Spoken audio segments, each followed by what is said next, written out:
야, 해골려 여정아, 그냥 도와달라고 하면 어디 덧나냐? 저희가 많이 힘듭니다. 염치 불구하고 조금의 지원을 부탁드립니다. 하면은 대한민국 정부가 그걸 외면하겠니? 당연히 도와주지. 그렇잖아요, 여러분. 자, 때 아닌 북한 관련 뉴스가 들어왔네요. 수해 피해를 입은 소식 때문에 아마 모르셨던 분들이 많으셨을 텐데 관련 소식 짧고 굵게 전해드리도록 하겠습니다.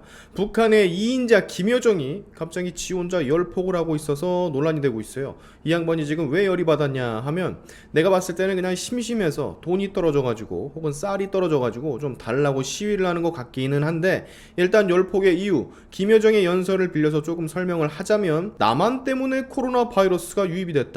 그래서 본인들이 굉장히 큰 고난을 겪었고 세계적인 보건 위기를 기화로 우리 국가, 즉 북한을 압살하려는 적들의 반공화국 대결광증이 초래한 현상이다. 전선에 가까운 지역이 초기 발생지라는 사실은 우리로 하여금 남조선 것들을 의심하지 않을 수가 없다. 정황상 모든 것이 너무도 명백히 한 곳을 가리키게 되었는 바, 이러한 과학적 견해를 가지고 볼 때 남조선 지역으로부터 오물들이 계속 유입되고 있는 현실을 언제까지나 수수방관할 수만은 없다는 결론에 도달했다. 우리는 반드시 강력한 대응을 해야 하며 이미 여러 가지 대응안들이 검토되고 있지만 이 중에서도 아주 강력한 보복성 대응을 가해야 한다. 만약 적들이, 우리 남한이죠, 근데 얘네는 우리 보고 적이라고 하네. 우리는 막 못하게 하던데 적이라고. 전직 대통령 막 북한을 주적이라 말 못하던데 얘네는 적이라고 하네요. 아무튼 너절한 적진물 살포 노름에 앞장선 짐승보다 못한 추악한 쓰레기들의 배후에서 괴뢰 보수패당이 얼마나 흉악하게 놀아대고 있는가를 우리는 새겨두고 있다. 자,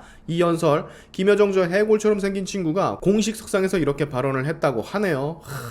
답답하죠. 이런 애들이랑 우리가 무슨 평화를 협정하고 예병들을 떨어는지 모르겠는데, 자, 아마도 얘네는 남한 측에서 날라온 삐라 아시죠? 그 삐라를 타고 바이러스가 북에 침투했다라고 알고 있는 것 같아요. 굉장히 미개하죠. 근데 사실 그게 아니란 거 알면서도 그냥 시비 걸려고 이러는 걸 수도 있고, 아무튼 어디 무슨 조선시대 보는 것 같죠? 저 여자가 말하는 코로나의 초기 발생 지역은 우리가 아닙니다. 다들 아시죠? 우리도 피해자야. 우리도 중국에서 발생한 그 코로나 바이러스 피해자라고. 아니 슈바 우리도 억울해 죽겠구만. 전직 대통령이 코로나 터지고 코로나 근원지로부터 온 모든 이들의 입국 금지를 안 해서 초반 러시로 졸라게 당했구만. 이게 무슨 소리야 대체. 초기 대응이라든지 뭐 이 바이러스 때문에 피해를 본 게 짜증이 나면 시진핑을 조지던가 그런 말을 해야 하는데, 왜 가만히 있는 우리한테 자꾸 시비야. 시비는 중국한테는 그렇게 못하겠니? 당연히 못하겠지. 북한은 늘 이랬죠 여러분. 우리는 이엠병 뭘 한 게 없는데 가만히 맨날 때려 맞고 당하기만 하고 맞고만 있는 애들인데 뭘 우리가 잘못을 했다고 또 강력한 보복을 하겠다는 건지.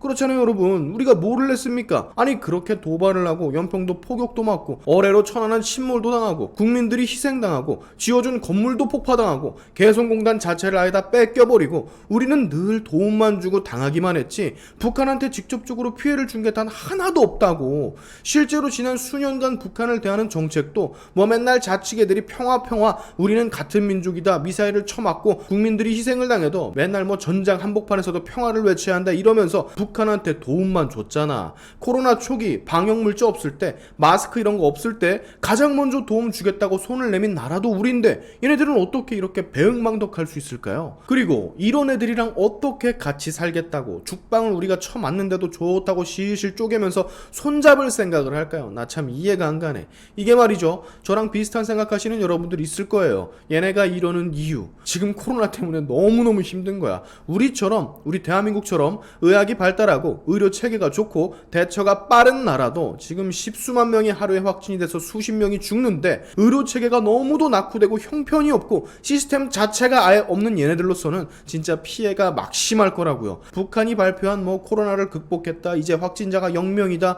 이런 소리 믿는 분 없겠죠. 엄청난 선진국들도 코로나 확진자 넘쳐 흐르는데 이런 최빈곤 국가의 나라에서 시스템이 하나도 구비가 안 된 나라에서 코로나를 정복했을 리가 없잖아. 그러니까 도와달라고 하는 거야. 우리 지금 다 죽어나간다. 우리 마스크도 부족하고 백신도 없어. 그러니까 이 새끼들아 존말할 때 내놔. 안 그러면 미사일 쏜다. 니네 기억 안 나냐? 연평도 천안함 기억 안 나? 또 당하고 싶어? 이러고 공갈 협박을 저렇게 우회적으로 돌려 하는 거 아주 강력한 의심이 듭니다. 얘네들 이러고도 남는 애들이거든. 아니 슈바, 야 해골려 여정아, 그냥 도와달라고 하면 어디 덧나냐? 저희가 많이 힘듭니다. 염치 불구하고 조금의 지원을 부탁드립니다. 부탁드립니다 하면은 대한민국 정부가 그걸 외면하겠니? 당연히 도와주지. 그렇잖아요 여러분. 아무리 보수 정권이라고 하더라도 북한이 진짜 힘들다고 진심으로 도와달라고 고개 숙이고 들어오면 안 도와주냐고. 인도적 차원에서라도 도와주지. 근데 이건 무슨 야 배나라 감나라 아주 지들이 대장이야 옌병을. 자 여러분,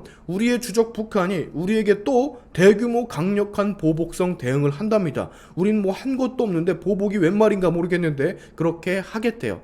역시 여러분, 이쯤 되면 떠오르는 샤인의 명언, 걸레는 빨아도 걸레입니다. 갱생 불가. 걸레를 빨아서는 절대 수건이 될 수가 없어. 이건 진리야. 그러니까 저기 좌측 여러분들, 대놓고 우리한테 보복성보를 하겠다는데 뭐 미사일 아니면 국지도발 같은 거 말하는 거겠죠. 그러니까 이런 애들 그만 좀 빨아대시고 우리만 잘 삽시다. 상대할 가치조차 없으니까. 어디 해골 골룸이 말하려고 앉아있어. 짜증나게. 지금까지 샤인튜브였습니다. 여러분의 영상 공유는 세상을 밝히는 힘이 되니까 꼭 공유 부탁드리면서 제 영상이 좋으셨다면 구독과 좋아요 그리고 알림 설정까지 꼭 한 번씩 부탁드리겠습니다. 다음에 봅시다.